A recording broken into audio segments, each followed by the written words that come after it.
안녕하세요. 길에게 길을 묻다 하봉길 감독입니다. 오늘은 천명을 하늘에 묻지 말라라는 제목으로 얘기를 좀 해보겠습니다.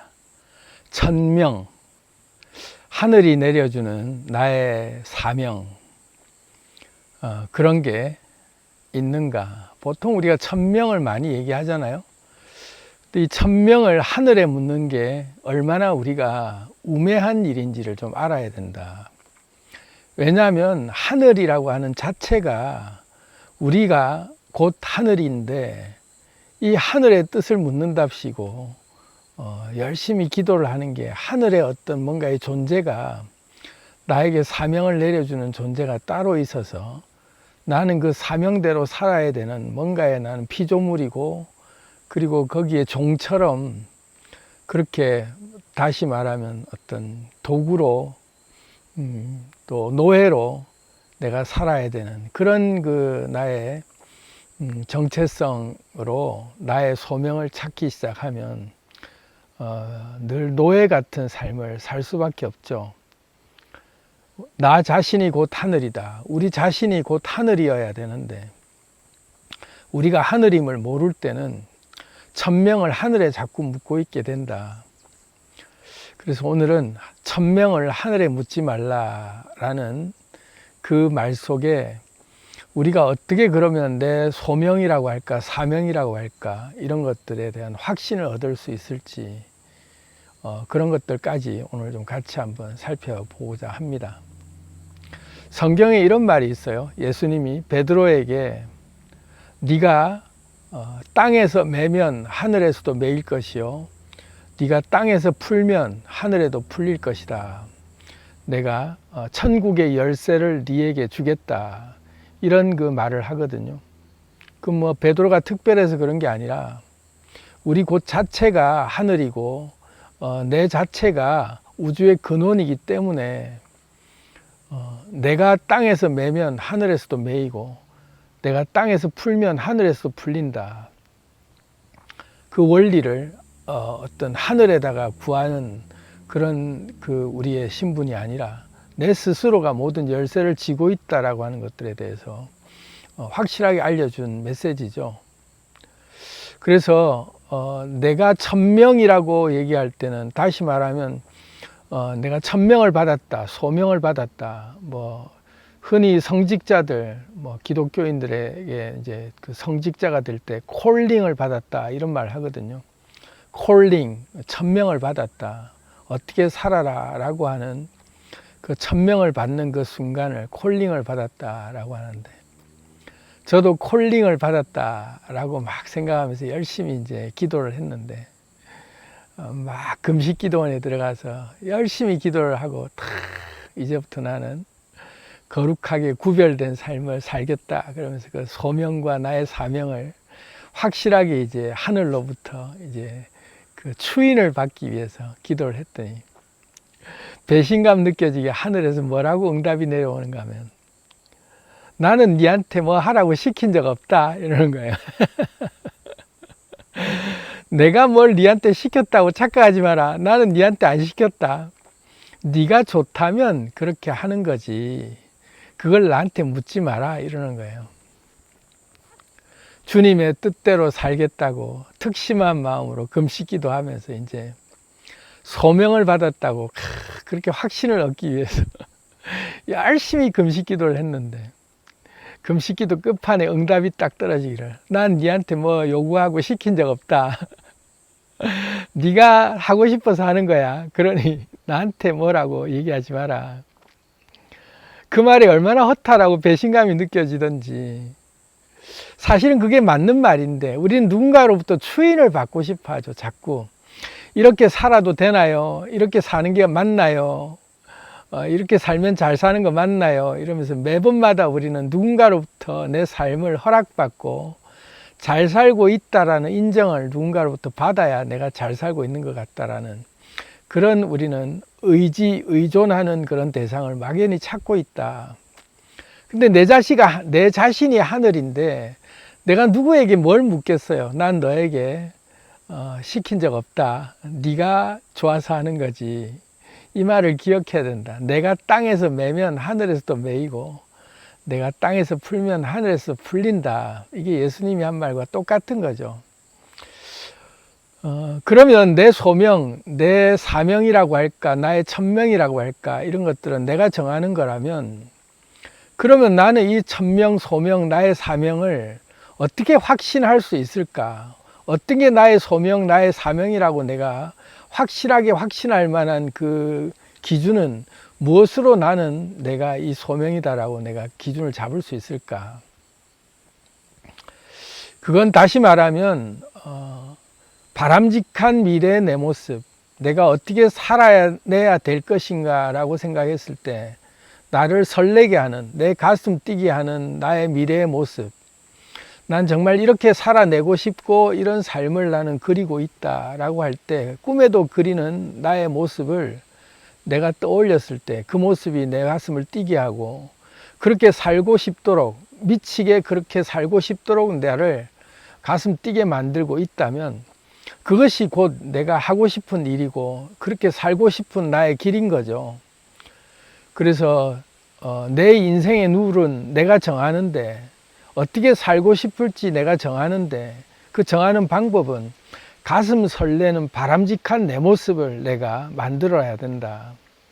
미래적 일화기억이라고, 미래의 내 모습을 떠올렸을 때 나는 어떻게 살고 싶지 하는 그 모습을 내가 정확하게 그려봤을 때 후회하지 않을 만한, 그래 난 이걸로 정했어, 이번 생 난 이렇게 살기로 결정했어 할 만한, 그게 확실한 내 방향이 정해진다면 그 확실한 방향과 목적지와 그 방향성에 따르는 내 살아가는 내 삶의 자세가 이제 딱 삶의 모습이 정해지겠죠. 어떻게 나는 살기로 결정했어 라고 하는 동사형으로 살아내고 있는 내 모습이 이제 딱 정확하게 방향이 정해지니까 그렇게 살아갈 수 있는 이제 그때서야 비로소 방향이 정해지잖아요. 그런데 우리가 이제 왜 헷갈리냐면, 방향을 정해서 열심히 간다고 가는데 가다 보면 한 번씩 헷갈릴 때가 있어요. 이 길이 맞는가? 내가 정말 잘하는 게 맞는가? 선택을 잘한 게 맞는가? 이래가면서 또 아리까리하게 또 나에 대해서, 뭔가 이 꿈에 대해서 실증이 나거나 뭔가 지치거나 또 이건 아닌 것 같다라는 회의감이 들거나 이런 순간들이 있죠. 그렇게 나는 바람직한 내 모습을 내가 그리고 살아가다가 확신을 가지고 내가 그렇게 살아가는데, 그런데도 불구하고 내가 마음이 흔들리고 이 길이 아닌 것 같다라는 또 갈등이 올 때는, 그럴 때는 이게 내 사명이 아니고 내 소명이 아닌 거라고, 내가 이걸 바꿔도 되나요? 라고 그것 때문에 고민이 된다면, 그때는 어떻게 생각하면 되냐면, 하늘이라고 하는 조화가, 우주의 조화, 하늘의 조화, 자연의 조화라는 걸 가만 들여다보면, 자연의 조화라고 하는 것은 아무리 변덕스럽다 한들 하늘을 탓하지 않고 우리가 그러려니 하잖아요. 날씨가 막 그냥 한바탕 소나기가 확 쏟아지다가 갑자기 뚝 그쳐도 거기에 대해서는 이상하다라고 하지 않죠. 또 마른 하늘에 날벼락이 떨어져도 이상하다 하지 않아요.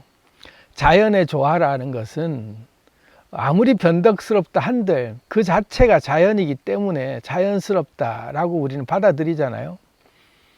천명을 대하는, 내 스스로 내 사명을 정하고 내 소명대로 내가 살아나가고 있을 때 나의 결심과 나의 그 사명에 대한 흔들리는 그게 변덕스럽게 내가 바뀐다 한들, 그 내가 정한 사명이 바로 천명이지만 그 조화가 아무리 변덕스럽다고 해도 그럼 어때 하고 받아들이는 것 또한 천명의 조화로움이다. 자연의 조화로움이란 그런 거다. 왜냐하면 천하의 범사가 다 때가 있고 기한이 있기 때문에 내가 그렇게 생각이 든다면 그때가 그때인 거죠. 그런 생각이 안 든다면 그때가 그때인 거예요.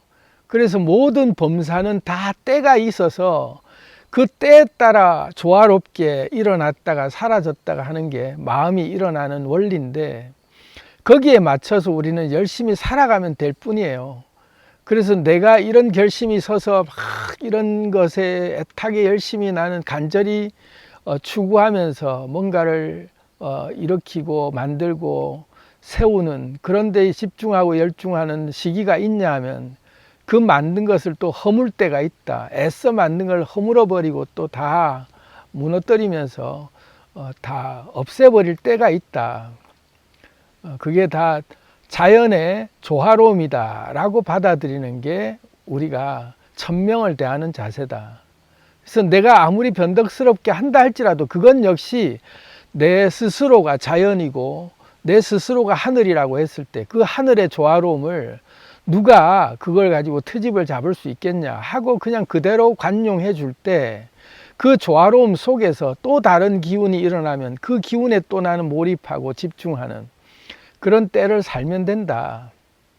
그래서 지혜롭다라고 하는 것, 다시 말하면 철들었다라고 하는 것은 다른 말로 보면 때에 맞는 행동을 할 줄 아는 것이 철드는 거죠. 그래서 때에 맞는, 지금 내 에너지 때에 맞는 행동을 내가 하고 있으면 그건 곧 지혜롭게 철이 든 행동을 하는 거다. 그래서 내가 변덕스럽게 막 결심이 자꾸 흩어지고 하는 것 자체를 나를 또 막 이렇게 회의감을 느끼면서 나에게 자괴감을 느껴줘가면서 나를 부인하지 말고 그것 또한 그럼 어때 하고 받아줄 줄 알 때 그 조화로움 속에서 그 때에 따라서 일어나는 에너지를 자연스럽게 내가 낼 줄 아는 그런 마음 사용법을 내가 잘 내가 사용하기 시작하면 그제서야 비로소 우리는 천명대로 내 에너지의 흐름대로 한 발자국 한 발자국씩 어디까지 갔던 길이 내 길이었는지를 그때부터 서서히 좀 파악하게 되는 시간도 그때 우리가 알아차려진다. 그리고 확실한 방향과 목적과 자세가 정해졌을 때 이게 긴가 민가 할 때 사실 우리가 금방 포기하고 또 아닌가 보다 하고 우리가 이렇게 그 꿈에 대해서 내가 너무 높은 꿈을 꿨나 보다 하면서 지레 질려버리고 포기하게 되는 이유가 뭐냐면 너무 거창하게 목적을 우리가 그렇게 두고 바로 이루어지는 것처럼 에너지를 한순간에 냈기 때문에 지쳐서 그런 것일 수도 있거든요. 그래서 내가 꿈을 꾸는 그 황홀한 꿈이 꾸준히 계속 지속적으로 한 발자국씩 천천히 소신대로 한 걸음씩 꾸준히 나아가면 그 자체가 사명대로 소명대로 천명대로 살아가는 삶이다. 나의 사명과 나의 소명을 내가 한꺼번에 다 이루어지는 어떤 미래의 어떤 날이 빨리 다가오지 않는다고 해서 내가 사명대로 소명대로 못 산 게 아니라 한 발씩 천천히 꾸준히 느긋하게 여유롭고 침착하고 차분하게 그냥 한 걸음씩 걸어가고 있는 이 자체가 방향을 정하고 내가 걸어가고 있다면 그것이 곧 사명대로 살고 있는 삶이다. 이게 천명으로 살고 있는 거다. 그러다가 방향이 바뀌면 또 자연스럽게 흘러가는 대로 또 걸어가다 보면 내가 이렇게 우왕좌왕 갈팡질팡하는 것 같은 걸음인데 나중에 가보니 다 걸어가고 보니 일관성 없이 내가 그렇게 걸어갔던 길조차 다 봤더니 그렇게 삐뚤삐뚤 좌충우돌 그렇게 오솔길처럼 걸어갔던 그 길 자체가 알고 봤더니 굉장히 아름다운 그 궤적을 내가 만들었더라. 나만이 만들어낸 나만의 발걸음으로 고유한 내 걸음들이 만들어진 흔적이 그때 보여요. 그래서 어느 발걸음 하나도 버릴 게 없는 걸음이었구나도 그때 알게 되니까 우리가 천명을 물을 때 하늘에다가 묻지 말고 나 자신에게 묻자. 그래서 나는 어떻게 살고 싶지? 하고 내 인생의 룰은 내가 정하고 한 발자국씩 가슴 설레는 바람직한 내 모습을 만든다 하고 그 모습을 그리면서 뚜벅뚜벅 한 걸음씩 소신대로 꾸준히 그렇게 나아가다 보면 그 자체가 사명대로 살고 있는 삶이다 라는 게 그때 비로소 우리는 느껴지게 된다. 그러니 우리가 천명을 하늘에 묻는 그런 어리석은 질문을 하지 말고 나에게 천명을 묻자. 나는 어떻게 살고 싶지? 어떤 것이 나를 가슴 설레게 하지? 하고 내가 진짜로 원하는 게 뭐지? 하고 그 꿈을 꾸고 난 다음에 뚜벅뚜벅 한 걸음씩 걸어가고 있다면 그 자체가 사명대로 살고 있는 삶이구나. 그 확신을 가지고 걸어가 보시기를 바란다는 차원에서 말씀을 좀 드렸습니다. 사랑합니다. 안녕.